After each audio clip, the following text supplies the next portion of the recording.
Yes po. Okay. Yung lalaking umupo doon sa tabi, hindi siya mismo ang kumuha nun. Meron siyang tinawagan. Doon po sa pagkakakita namin sa video, parang ganun po yung nangyari na immediately, yung naka-white na lalaki is clueless naman siya na may naiwan na bag doon. It was the guy na naka-blue shirt na sa kanya tumabi. So parang dumiretso doon sa bakery. Direct na nahilo na kayo? Nahilo na kayo direct? Odette, nahilo na kayo? Kasi napanood ko. Sige, balik nyo lang sa mabilis. Sige na. Ba't nyo kasi binilisan? Para natin ma-explain dahan-dahan kung binibilisan nyo, kailan nakaintindi. So yung mga tao hindi maintindihan. Ayan, dumating driver, ayan, si ma'am naglalakad, and then, yung driver biglang lumihis, binitbit yung mga bagahe nung kanyang, assistant.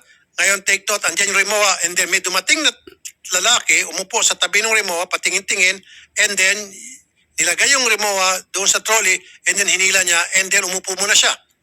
Di ba? Umupo muna siya doon, patingin-tingin, and then hanggang sa tinangay na niya. Ayun. Good. Pwede ba natin makita yung yung picture, ma-enhance? Yan, pwede natin pa-enhance sa NBI. Meron ba tayong picture? Yan lang ba? Wala namang mas clearer dyan? Yung lalaki parang tambayan dyan eh.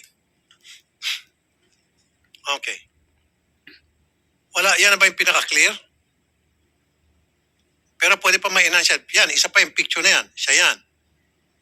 Okay. Now, ano ang laman ng maleta? Odette, di ba may mga-picture tayo? Pakita natin. Yung laman ng mga maleta. May Patek Philippe. Yes po, May na mga jewelry. full-studded diamond na Patek.